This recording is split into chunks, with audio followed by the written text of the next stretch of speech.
जदि से आम आखिरे दिशुना किंतु आम सहित से अच्छा मध्यस्थ भाव जो प्रभु दास माने आम सपक्ष प्रार्थना करुछंती से माने जब खुशी हेबे से माने जब परितृप्त हेबे परमेश्वर परितृप्त हेबे। Praise the Lord. से प्रभु को धन्यवाद देउ। वास्तव में प्रभुंकर स्वर्गीय सौंदर्य मंडलीर प्रत्येक उपरे अधिष्ठान करू जेपरी प्रत्येक जीवन रे प्रभु देखा जिबे। हालेलुया। यह ही आमर आशा एवं लक्ष्य। तेणु प्रभु को धन्यवाद दी आउ बड़ समिति की युवक समिति की पुणी आम मध्य प्रभुंकर महान दास दासी उपस्थित चालक प्रत्येक आंतरिक नमस्कार जनाए नमस्कार पदे प्रार्थना करवा।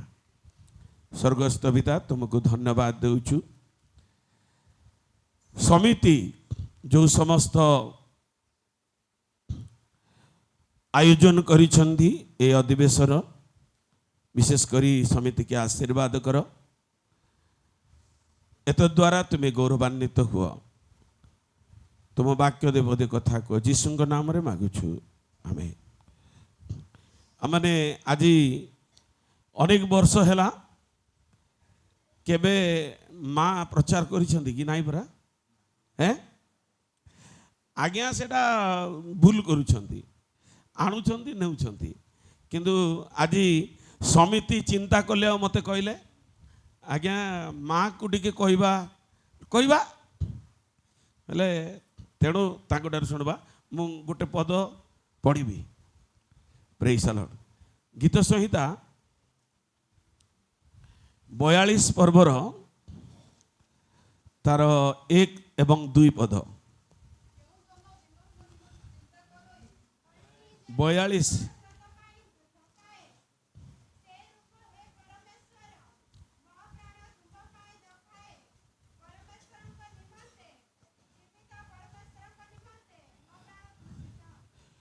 प्रभु ये सकल वाक्य आशीर्वाद करंतु तार 2 पदरे लेखा अछि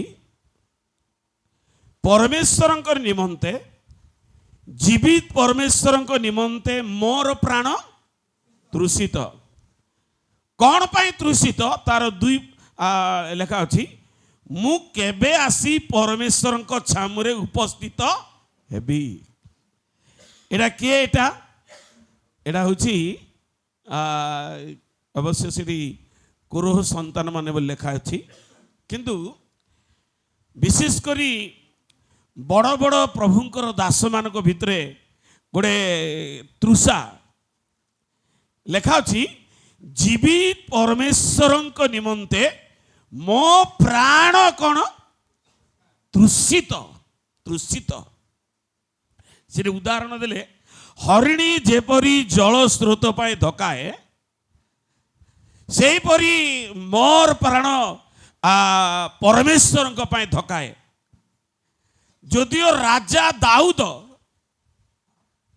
आज्ञा गोटे कथा कहते बड़ बड़ लोक माने घर बाहर ना बड़ बड़ लोक माने सर्वसाधारण लोक आगे ठिया हेबे ना बड़ बड़ लोक माने सर्वसाधारण लोक पाखु जीवे ना किंतु दाऊदों जीवन रे गोटे अच्छी प्रभु गोटे कौन तृषा। जेबे जाको तृषा हेब से जेड़े बड़ हो एमती कि घरे मढ़ पड़ी थिले मध्य से पानी पीब ही पीब से तृषा को केही अटकई पारिबे नाही। किंतु दाऊदों जीवन रे प्रभु गोटे तृषा। Praise the lord. दाऊदों जीवन रे तेबे आज आम विश्वास जीवन रे आमान को मध्य एई तृषा रहिबा दरकार। कौन पाई एठी लेखा अछि मु केबे आसी परमेश्वर छामुरे।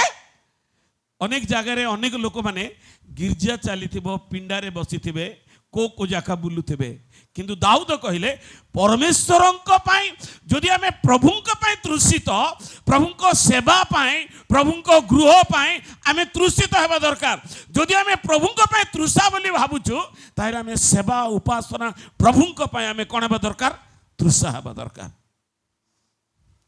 गोटे कथा तृषा काकू नाही जे मरी जीव ताकू जेतेबेले जीवन जाउथिबो कोन पानी टेंड बुलुछंती पानी पकैले बाटे गड़ी जीव का को कोन करबे ढांपण लगै कि चामच लगै कि पाटी थिले मध्य भितरे बंची थिले सेना रिसीव हेबो पानी जदि भितरे मरि जाईची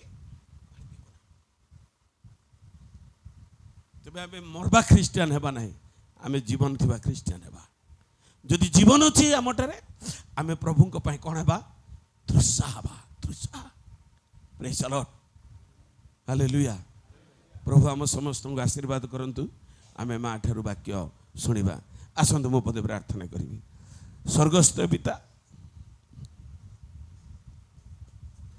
हालेलुया